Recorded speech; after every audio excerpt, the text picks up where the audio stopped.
Il est écrit dans la paracha que le peuple d'Israël, quand ils ont attendu que Moïse monte dans les cieux pour emmener les premières tables de la loi, il leur a dit, je vais monter 40 jours et 40 nuits.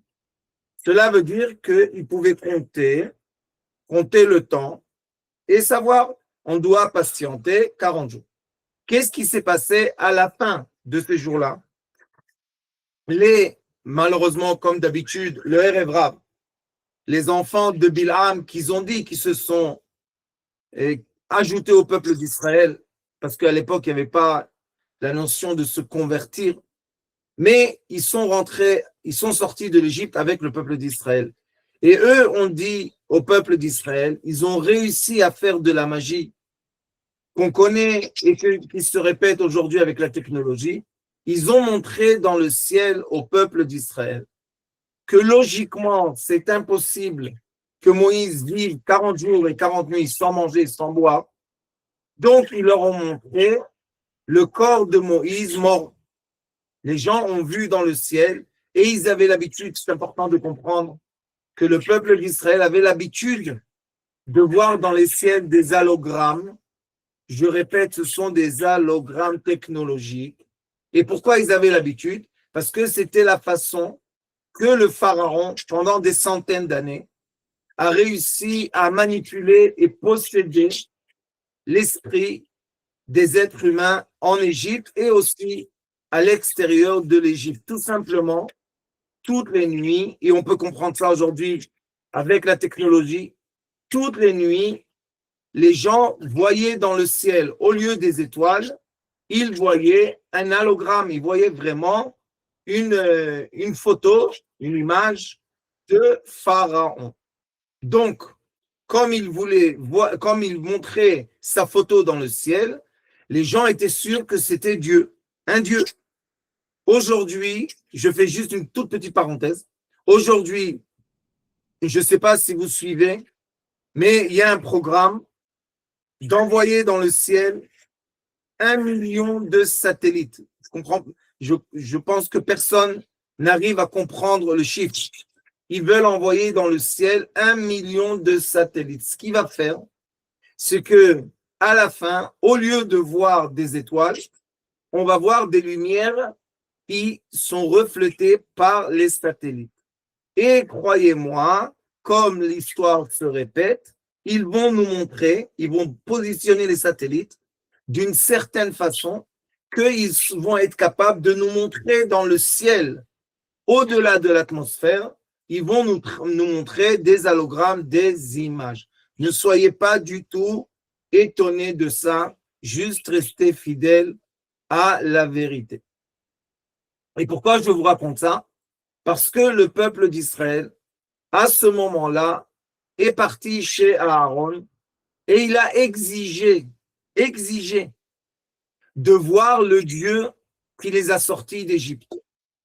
Mais on sait tous que le Dieu qui les a sortis d'Égypte a dit, je n'ai pas d'image, vous pouvez me comparer à rien, je suis de la lumière infinie. Mais quand même, le peuple d'Israël a insisté. Et qu'est-ce qu'il a fait à Aaron? Il avait peur qu'il le tue.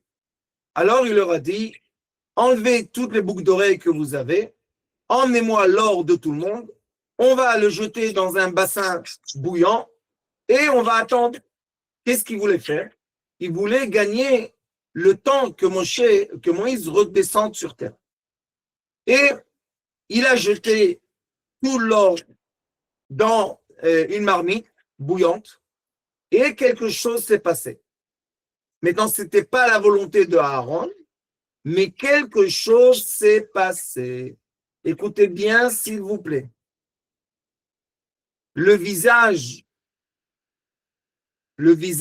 l'apparence, la forme d'un veau est sorti du feu.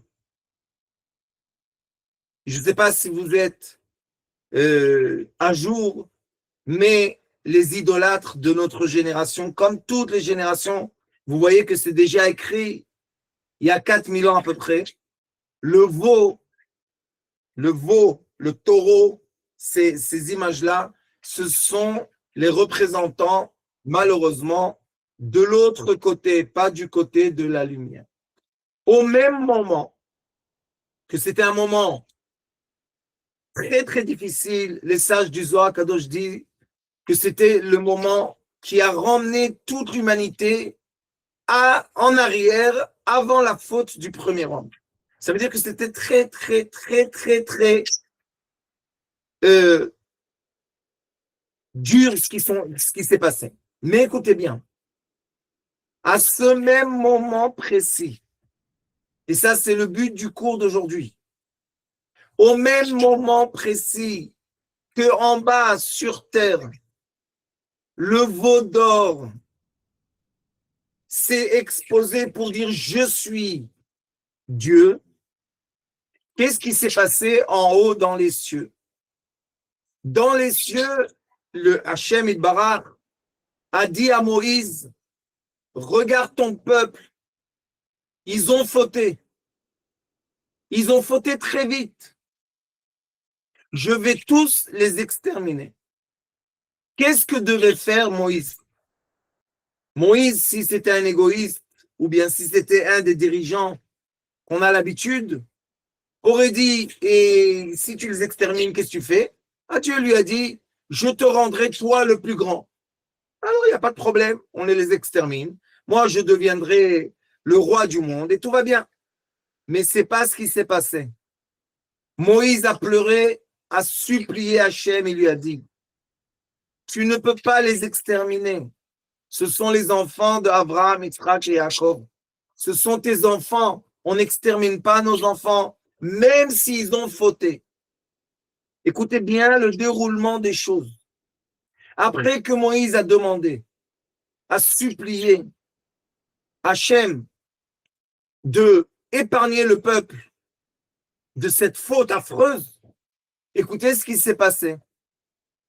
Il y a un dévoilement des 13 attributs de miséricorde. Ça s'appelle Yud Gimel Midot Shel Rachamim. Écoutez, regardez, essayez de visualiser la situation. Le peuple en bas, après avoir vécu les miracles en Égypte, après avoir vécu les miracles sur la mer, après avoir toute cette richesse qui a été donnée dans toute l'abondance, le peuple, une partie du peuple, a quand même cherché d'idolâtrer. Pourquoi? Parce que la tendance des êtres humains est de vouloir communiquer avec quelque chose de compréhensible. C'est une tendance, c'est pas une faute. Je m'explique. Les gens que vous connaissez autour de vous, qui cherchent à s'attacher à des petits objets, à des photos, à quelque chose de palpable, ce n'est pas la faute. C'est tout simplement un degré de conscience. Et je vais m'expliquer tout à l'heure, vous allez comprendre. Mais le peuple, qu'est-ce qu'il voulait? Il a dit, l'homme Moïse, l'homme qui nous a sauvés, le Messie, a disparu. Qu'est-ce qu'on fait? On va rester seul, on n'aura pas de leader. Qui va nous emmener à la Terre Sainte? Ils avaient une vraie question. Alors, Aaron, qu'est-ce qu'il a fait? Et c'est bizarre qu'ils n'ont pas élu Aaron. Ils pouvaient dire à Aaron, tu es le successeur, tu es élu. Non. Aaron, ce qu'il a fait, c'est qu'il a pris l'or, il a tout mis dans un bassin. Il n'a fait aucune forme, il a rien du tout. Et le veau d'or est sorti au même moment exactement. Dans le ciel, Dieu a dévoilé un des plus grands secrets pour l'humanité. Ça s'appelle dites les 13 attributs de miséricorde. Et on les dit pendant la prière, on les dit quand on ouvre le Sefer Torah. Il y a toutes sortes de moments qu'on dit ça, quand on fait des slichot, par exemple. Et quand vous allez dire les 13 attributs de miséricorde, ça va renverser la rigueur en miséricorde. Maintenant, essayez de regarder la situation. La situation qui est exprimée dans cette paracha, qui est la situation qui nous explique en effet la réalité de la vie, la réalité du monde dans lequel on existe. L'être humain même, nous, chacun de nous, nous sommes composés de ce débat, de ce conflit. Et pourquoi? Parce que l'être humain, d'un côté, est connecté, vraiment connecté à l'âme. Vous savez, on est connecté, on dit Elokai Neshama Shenata Tabi. On dit Chelek Eloka Mimal. Ça veut dire quoi? Nous sommes connectés, nous sommes une partie de la lumière divine. Chacun de nous. Et ceux qui étudient bien la lumière savent que non seulement chacun de nous, mais tout ce qui existe grâce à quoi? Grâce à l'étincelle divine qui le fait exister.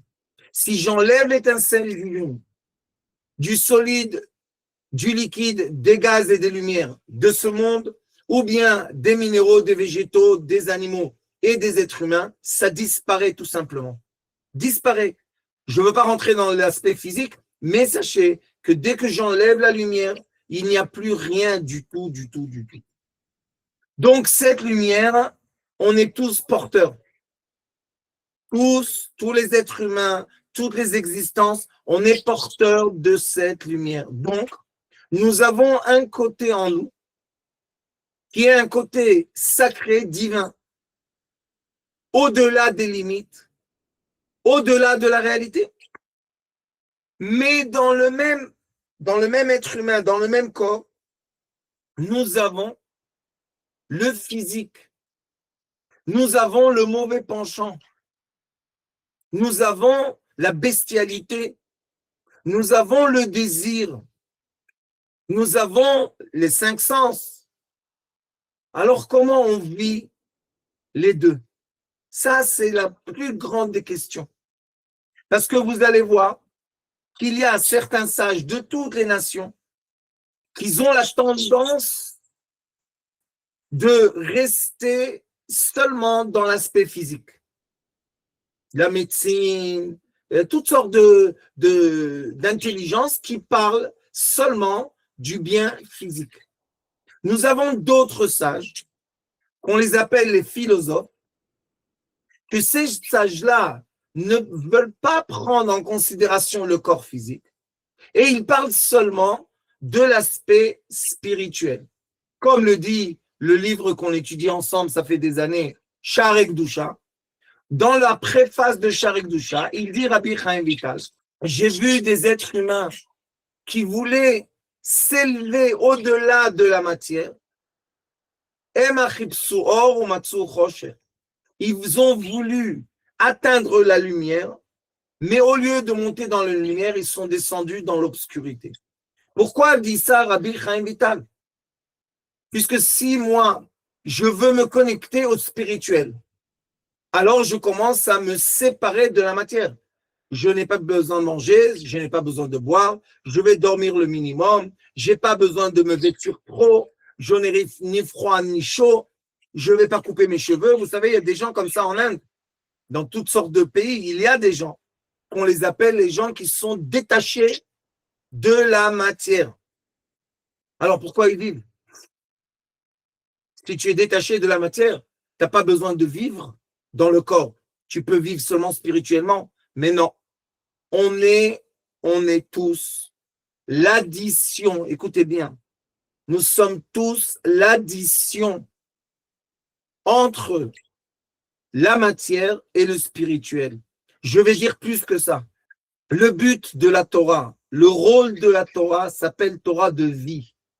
C'est de mettre l'équilibre entre la quantité d'intention que je dois donner au spirituel et la quantité d'intention que je dois donner à la matière. Et comment je peux faire cet équilibre? Je suis obligé d'avoir autour de moi un miroir. Quel est le miroir? Le comportement ou le reflet de la société autour de moi. C'est pour ça que Aaron, dans l'histoire du veau d'or, Aaron a dit à Moïse, ils m'ont obligé de le faire, ce qui n'est pas vrai. Ils ne t'ont pas obligé. C'est toi qui as été donné une solution pour gagner du temps, mais ce n'est pas eux qui t'ont obligé. Cela veut dire qu'il y avait un moment, comme maintenant, la guerre, ce sont des moments très obscurs, très, très obscurs.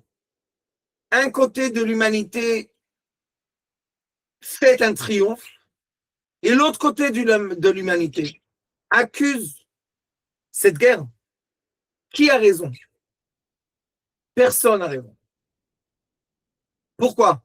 Parce qu'on oublie le côté spirituel. Pendant la guerre, le côté spirituel, comme on est dans la survie, on est obligé de faire attention à notre vie. On est tous très attachés à la vitalité. Mais il faut savoir qu'il faut toujours mettre de l'équilibre.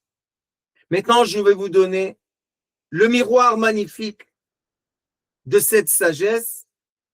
Je vais vous le montrer dans Pessah. Pour tous ceux qui ne savent pas, Pessah, c'est une fête juive qui représente la sortie d'Égypte, la première délivrance du peuple hébreu. Et dans Pessah, nous avons deux sortes de pain. Nous avons le pain azim qui s'appelle matzah et nous avons le pain avec la levure qui s'appelle le chametz. En hébreu, c'est plus facile. Vous allez essayer de suivre en français. On écrit le pain azim et le pain levé avec trois lettres. Le pain normal, on l'appelle chametz. Chet, mem, tzadik. Le pain azim, on l'appelle matzah. Mem, tzadik, ei. Mais vous allez voir que le chametz et la matzah, ils ont seulement une lettre de différence. On a dans le pain interdit pendant Pâques, pendant Pessah, c'est pas Pâques, on a le chet et la lettre du pain permis, elle est la lettre ei. C'est très intéressant, pourquoi? Parce qu'en effet, si on prend le pain azim et on le laisse gonfler, il va devenir de la pâte un pain chametz, normal. Mais si vite, on va le faire, on va vite le mettre dans le four, 18 minutes maximum, dès que l'eau a touché la farine jusqu'à que la galette sorte du four, ça va s'appeler le pain azim. Donc la différence entre les deux pains, il y a une différence cardinale parce que d'après le judaïsme, pendant cette période-là, on n'a aucune permission, aucune permission. Très bien, Rabbeinu. On n'a aucune permission d'avoir du pain azim. Interdit. Regardez bien. L'interdit, c'est la lettre chet. La lettre chet veut dire en hébreu péché. Vous voyez, en haut, la première lettre à droite, ça s'appelle la lettre chet, veut dire en hébreu péché. La lettre à gauche, dans la deuxième lignée, la lettre à gauche, c'est la lettre Hey. Ça veut dire, Hey, c'est la Teshuvah. C'est le bien. C'est la lettre qui représente notre monde. C'est la dernière lettre du nom divin. Baruch Hashem. Donc, on a la lettre Hey. D'un côté, nous avons un péché. D'un autre côté, nous avons la Teshuvah. Premièrement, il faut étudier ce qu'on enseigne, ça fait des années. D'après le judaïsme, le péché ne se corrige pas par la punition, mais le péché se corrige par quoi? Par la teshuva. Et ça veut dire quoi, teshuva? C'est la permission de retourner. Quand quelqu'un a fait quelque chose de mal, nous devons lui donner la permission de reprendre ses actions et changer les actions en positif. Ça ne sert à rien du tout de faire du mal à des personnes et les punir. Ça ne fait rien du tout. Vraiment, ça ne fait rien du tout. Alors maintenant, on voit deux extrémités. Il y a deux polarités. Une polarité est la faute Et l'autre polarité sur le même axe est quoi? Et retourner vers Dieu. Écoutez bien, mes chers amis, vous allez être plus que contents. Quand on accepte de joindre, d'additionner la lettre Chet qui est 8 en Gimatria et la lettre Ei qui est 5 en Gimatria, on reçoit en tout 13. Et 13 en Gimatria, c'est la Gematria de Ahava, de amour. Grand secret. On va laisser ce secret-là parce qu'on va tout à l'heure s'en occuper. Et regardez ce qui reste de Chametz et Matzah quand j'enlève le Chet et le Hey. Si tu peux nous montrer ça. Il nous reste 2 lettres. La lettre Mem Tzadik et la lettre Mem Tzadik. Ça veut dire que le Chametz, le pain levé, et la Matzah, le pain azim, sont les mêmes. Regardez. Si j'enlève la faute et si j'enlève la réparation de la faute, le interdit et le permis, ils sont les mêmes. Regardez, c'est les mêmes lettres. Et vous savez, c'est combien la Gematria de Mem et Tzadik? Mem, c'est 40 et Tzadik, c'est 90. Ensemble, 130. 130, c'est 13 fois 10. Rabbi Lionel, tu auras une très belle dracha à dire aujourd'hui à la synagogue, demain. 130, c'est 13 fois 10. Ça veut dire 13 amour, ahava, dans les 10 attributs de miséricorde. Regardez bien, quand j'enlève mon regard qui juge et qui sépare, il veut mettre la faute d'un côté et la correction de l'autre côté. Quand j'arrête de regarder avec les lunettes de séparation et j'enlève les éléments qui séparent, il me reste les éléments qui unissent. Et quand je vais additionner 130 et 130, je vais recevoir 260. Écoutez bien, 260, c'est 10 fois le nom divin. Le nom de Dieu, c'est 26. 10 fois 26, c'est 10 fois le nom divin de Dieu qui existe dans toutes les 10 attributs de miséricorde. Écoutez bien, s'il vous plaît, cette magnifique vision. Si j'accepte, moi, l'être humain, d'arrêter de juger, d'arrêter de prendre un côté ou l'autre, d'arrêter de m'opposer, quand je ne suis plus dans cette vision, qu'est-ce que je suis? Il me reste le nom divin. Je suis capable à arriver à voir vraiment le côté divin dans chaque attribut de ce monde. C'est tellement beau, c'est tellement magnifique. Mais pour avoir le nom divin, 26, je suis obligé d'additionner 2 fois 13. 13, c'est amour. Je suis obligé d'avoir de l'amour, d'avoir un échange. Si je m'aime seulement moi, je suis seulement 13. Si j'aime quelqu'un, on devient tous les deux 26. Ça veut dire que l'amour, c'est la première force. Quand on étudie, et vous pouvez rentrer dans l'étude de l'école, avec l'aide de Dieu, on a commencé la structure de l'âme.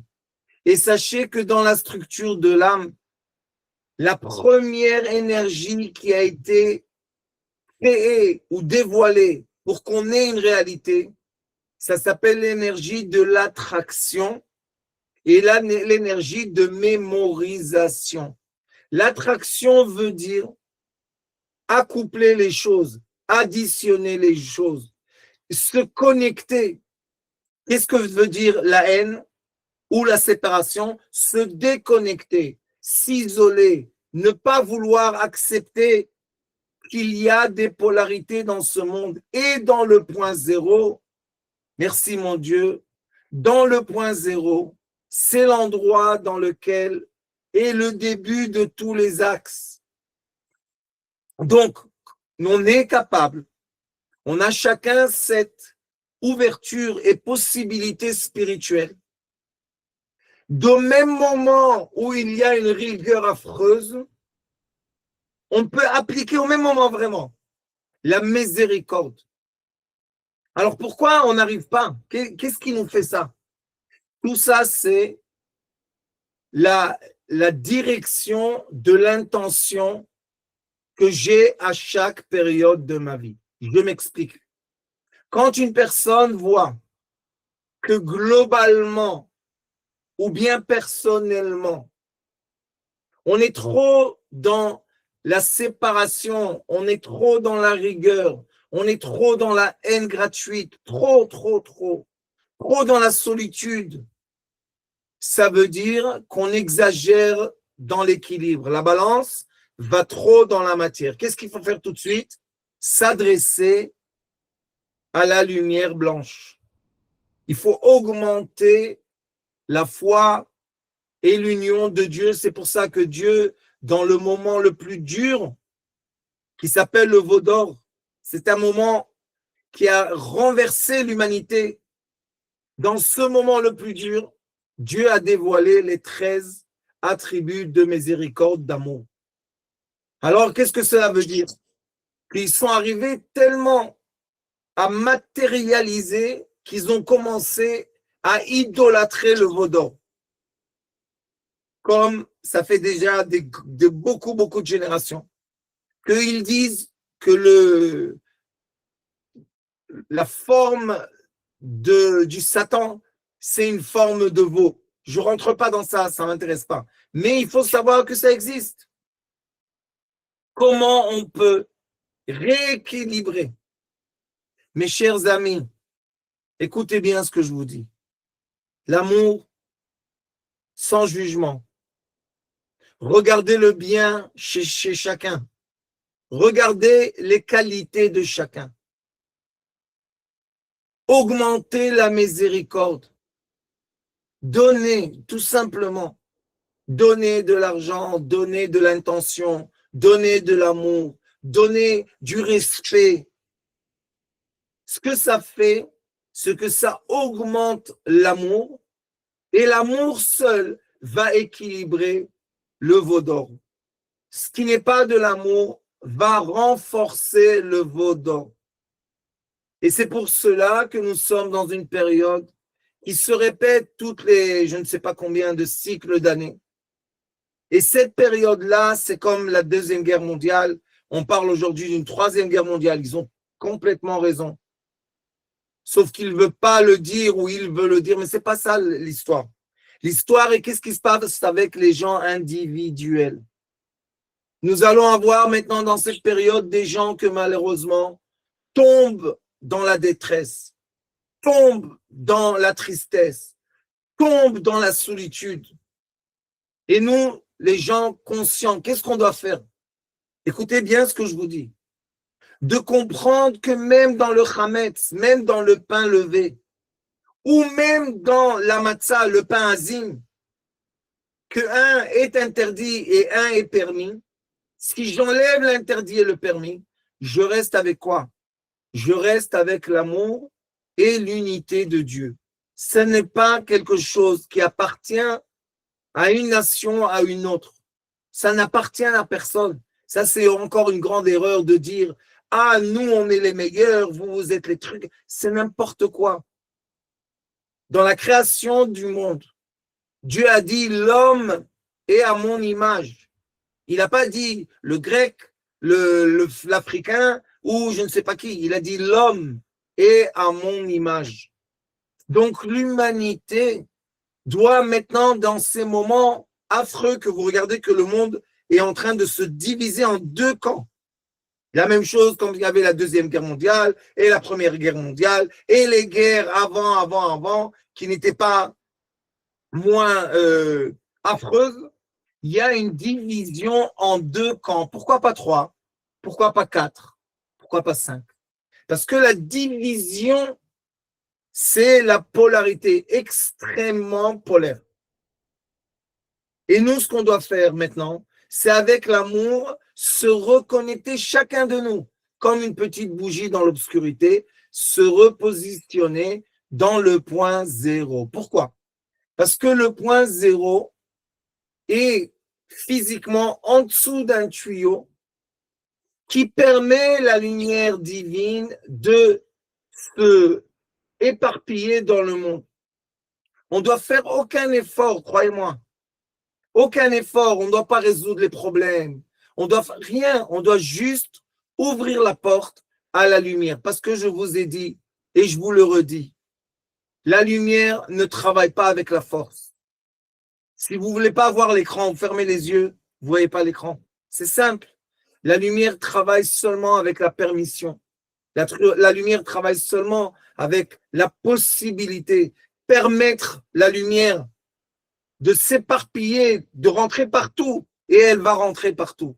Mais on doit ouvrir la porte. Comment on ouvre la porte, mes chers amis?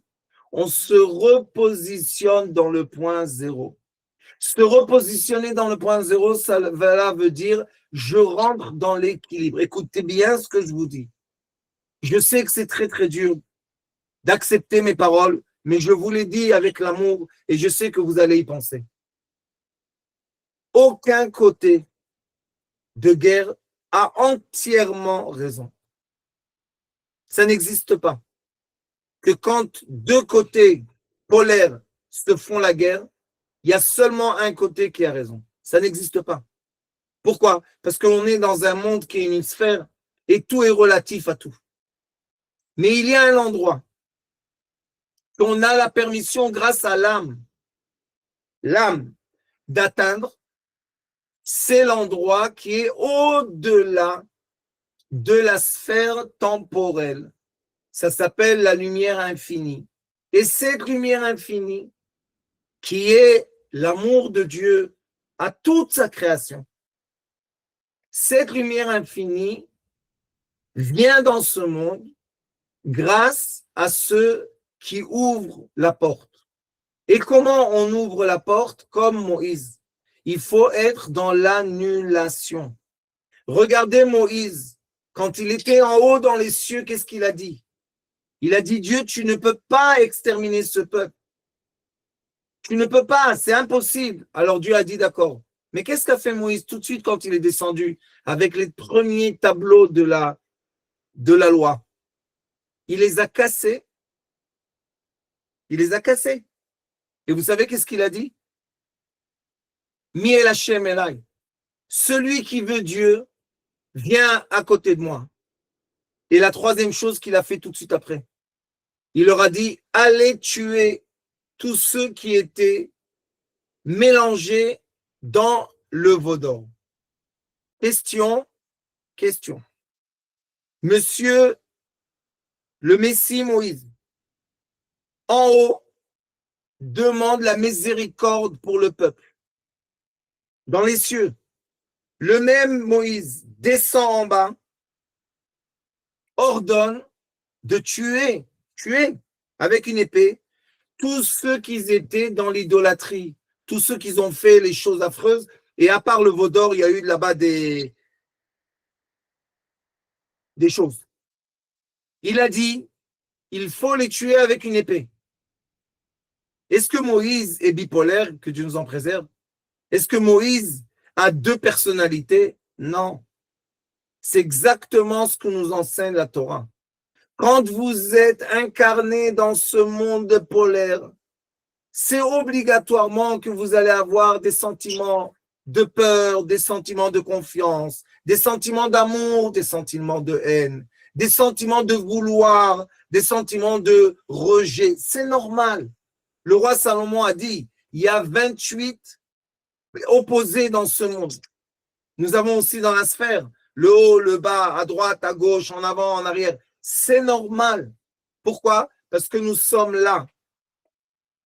Mais Moïse nous a enseigné que spirituellement, on peut aussi se connecter en haut. Maintenant, comment on sait choisir? Qu'est-ce qu'on doit faire à chaque période de notre vie personnelle ou du problème global comme il y a aujourd'hui? Très simplement, le miroir en face de vous. Quand je vois, je vais vous donner un exemple pour ceux qui étudient. Quand je vois que j'étudie et je ne veux pas perdre mon temps, mais je vois que je dis plus bonjour à mes enfants, je m'adresse presque plus à ma femme, mais j'ai la bonne raison. Pourquoi? Parce que je suis dans les livres. Ah, je suis un grand saint. J'étudie le jour, la nuit, mais je n'ai plus le temps de m'adresser aux gens. Sachez que je suis dans l'erreur de l'étude.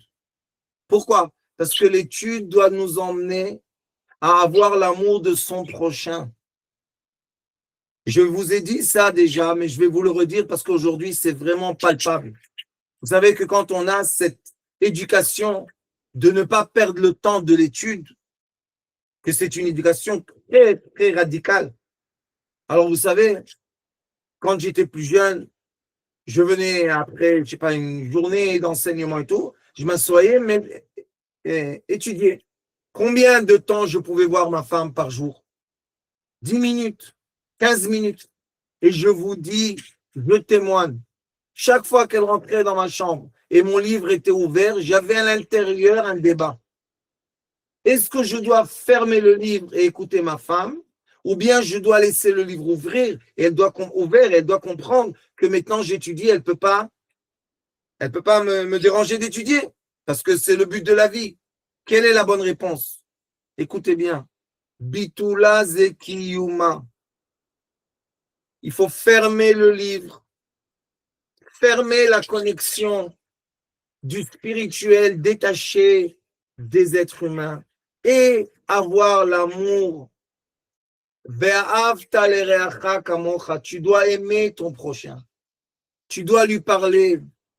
Tu dois lui donner de l'intention. Parce qu'il ne sait pas vivre seul. Cette vie seule là, derrière les écrans ou derrière les pages, ce n'est pas une vérité.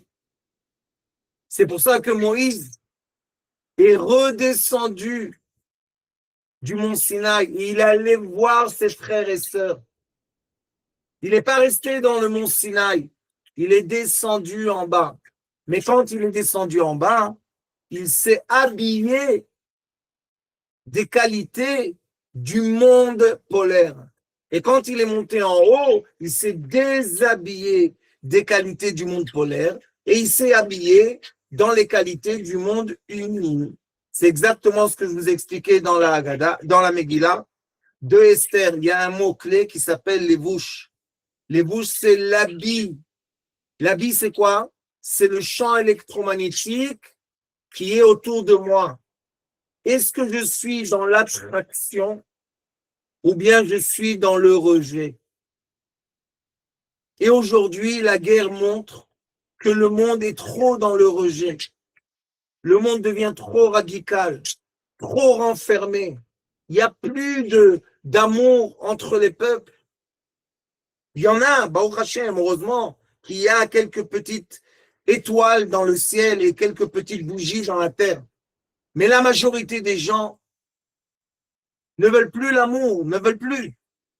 Ceux-là non, ceux-là oui. Ceux-là, on les jette à l'eau, ceux-là, on ne les jette pas à l'eau. Ceux-là vont gagner, ceux-là vont perdre. Tout ça, c'est du radicalisme. Le radicalisme est une obligation de ce monde, il n'y a pas de problème. Mais équilibrer les choses.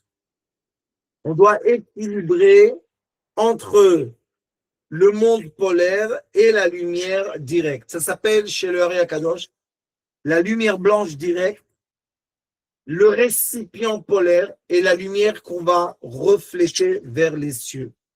On est obligé d'équilibrer ce monde et le point d'équilibre, c'est le point zéro.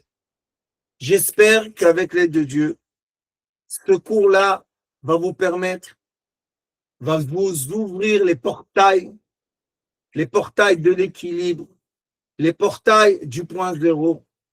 Ça va vous permettre d'arrêter, s'il vous plaît, pour votre bien et le bien des gens autour de vous, de prendre un côté ou d'un autre. Enlevez le chet de la matzah et le chet du chametz et le hey de la matzah. Enlevez les arguments. Vous allez rester avec l'amour dans les 10 attributs de miséricorde, malgré que tous ceux qui connaissent un peu les attributs de miséricorde, nous avons le trait droit qui est un trait de miséricorde, nous avons le trait gauche qui est un trait de rigueur, mais nous avons aussi le trait du juste milieu. Et le trait du juste milieu, c'est lui qui va connecter la couronne avec la royauté. Donc la connexion de tout se fait dans le milieu, dans le juste milieu. Et ça, c'est un grand outil que je vous donne aujourd'hui. Ça ne sert à rien de dire il mérite de mourir, il mérite de mourir. Dommage qu'eux ne sont pas morts. Dommage, ça ne sert à rien tout ça, parce que ça tire encore plus les polarités et ça n'emmène rien de bien. Au contraire, quand vous voyez que les polarités sont extrêmes, recherchez le point zéro. Et le point zéro, mes chers amis, c'est tout et rien. C'est la superpositionnement dans la physique quantique ou bien l'amour, tout simplement. A, 20. On voit dans la même paracha, dans le même extrait de la Torah, on voit qu'il y a une polarité très extrême. D'un côté, ils ont fait le veau d'or. D'un autre côté, Dieu a dévoilé les 13 attributs de miséricorde. Si vous êtes un peu dedans, vous allez chercher un peu plus, vous allez voir, c'est extrême. C'est peut-être le plus extrême possible qu'on a eu dans toute la Torah. Mais on retourne dans le point zéro. On retourne dans l'équilibre. Moïse a réussi à tout rééquilibrer. Grâce à quoi? Parce que Moïse était un homme humble. Il n'a pas cherché sa polarité, son positionnement. Il a cherché une chose toujours, la lumière. Et c'est pour ça qu'il est écrit Karan Or Panav. Quand Moïse est descendu des cieux, il était illumineux. Et toute sa vie jusqu'à la fin, il devait se couvrir d'un voile parce qu'il était tout simplement reconnecté à la lumière. Comment il a fait ça? Avec la qualité d'être humble, toujours humble. Et quand on est humble, Baruch Hashem, on n'a pas la haine ni pour l'un ni pour l'autre. On n'a pas on cherche pas les polarités. On cherche le juste milieu, d'ouvrir cette porte magnifique et laisser passer la lumière infinie qu'elle a juste besoin qu'on ouvre la porte. Et ça va s'éparpiller dans le monde entier. Et comme il est écrit, Pitrou li petach kechudo shel machat. Veftach lachem petach kepitro shel ulam. Vous savez ce qu'il est écrit? Ouvrez-moi une petite ouverture comme la tête d'une aiguille et moi je vais ouvrir avec la lumière un monde entier. Que Dieu vous bénisse. Vraiment, merci beaucoup. Que vous êtes tous et toutes de la joie et que vous êtes tous et toutes la miséricorde et le juste milieu et le point zéro et qu'on puisse rééquilibrer avec l'aide de Dieu la lumière polaire et la lumière infinie. Toda Rabba. Bonne nouvelle à tous et à toutes. Et la paix très vite sur